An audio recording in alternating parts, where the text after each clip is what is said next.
I inherited a house from my estranged great-aunt. It was a peculiar situation, as I hadn't seen her since I was a child, and honestly, I barely remembered her. The house itself was equally strange, a forgotten relic perched at the very end of a road known as Miller's Reach, miles from the nearest town. It felt less like a home and more like a permanent fixture of the remote landscape. The inheritance came at a perfect time. My life in the city had grown stale, and the idea of escaping to a place where silence was the loudest sound held immense appeal. I envisioned peaceful mornings, quiet evenings, and the simple satisfaction of living off the grid, even if just for a while. It was to be my sanctuary, my refuge from the relentless noise of modern life. The house itself was a classic two-story farmhouse, paint peeling like sunburnt skin, its windows dark and opaque. It looked as though it had been holding its breath for decades. I arrived late on a Tuesday, the air already thick with the chill of late autumn, carrying nothing but a few boxes of essentials and a hopeful, if naive, heart. The air inside was cold and heavy, smelling of dust, mildew, and something else, something ancient and still, like forgotten memories. My flashlight beam cut through the gloom, revealing rooms full of antique furniture draped in white sheets, ghostly shapes in the dimness. It was unsettling, but I convinced myself it was just the normal melancholy of an abandoned home. There was no electricity, no running water, and the internet was a distant myth. This was exactly what I'd wanted, a total disconnect. My first few days were spent cleaning, hauling water from a nearby well, and attempting to make the place habitable. The silence was profound, broken only by the creak of old wood and the rustle of leaves outside. I was alone, truly alone, for the first time in years. And I loved it. The quiet was a balm, and the solitude a comfort. I spent my evenings reading by the glow of a kerosene lamp, the only sound, the chirping of crickets, and the occasional hoot of an owl. It felt like living in a different century, a peaceful, slow existence. It was on the third night that I first noticed it. I was about to blow out my lamp, preparing for bed, when a movement caught my eye. It was outside, just beyond the edge of my second-story bedroom window. A flicker, barely perceptible, like a shadow detaching itself from the deeper darkness. I froze, my hand hovering over the lamp. My heart gave a startled thump. I stared intently, straining my eyes against the impenetrable blackness, but saw nothing. It must have been an animal, a deer perhaps, or the wind playing tricks with my sleep-deprived mind. I dismissed it, blew out the lamp, and went to bed.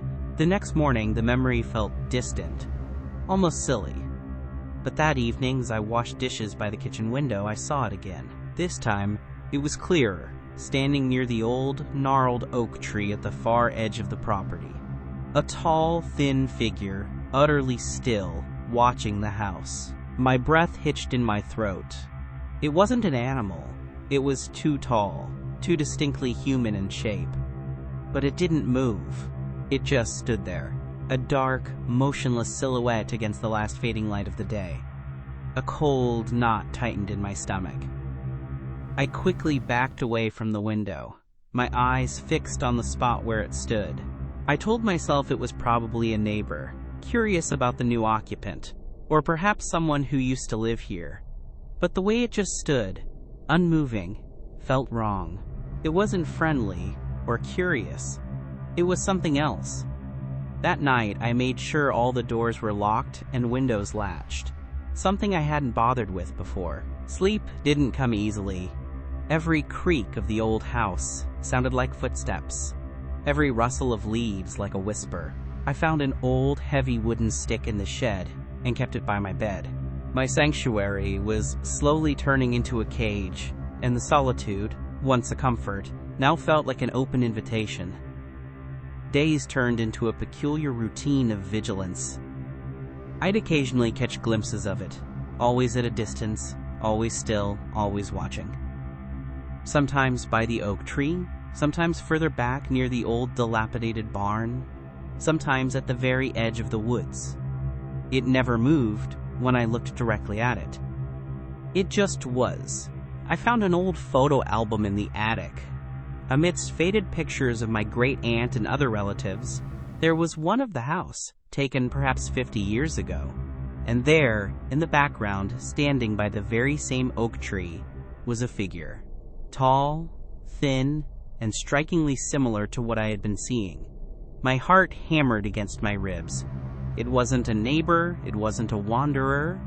It was something that had always been here, an intrinsic part of Miller's Reach, watching whoever came and went, or tried to stay. It was a silent, ancient sentinel. The realization settled over me like a shroud. I started boarding up the windows, driven by a desperate, primal fear. My peaceful retreat had become a psychological battleground, and I was losing. The silence that once felt so welcoming now seemed to amplify the whispers of dread in my mind. Every rustle outside was now a calculated step. One night, I woke to a feeling of profound cold, a cold that seeped into my bones. The stick was in my hand, my heart a frantic drum.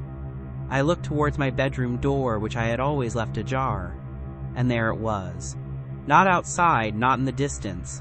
It was standing in my hallway, just past the threshold of my room, perfectly still, watching me sleep. Its eyes, deep-set and black, were fixed on me, and its head tilted, ever so slightly, as if in recognition. I didn't scream. I couldn't. The terror was too absolute, too complete. I just lay there, frozen, until the first hint of dawn began to lighten the sky. By the time the sun fully rose, I was already packed, shaking uncontrollably, ready to abandon everything. I drove away from Miller's Reach without looking back, leaving the house, and whatever stood within it, to its silence. I never returned. The house, I imagine, still stands there, quiet and waiting. And sometimes, late at night, I wonder if the next occupant, the next hopeful soul seeking solitude, will see it too.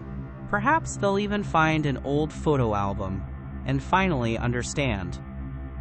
I often wonder who it was waiting for all those years, who it belonged to. And now that I've seen it, I wonder if I belong to it.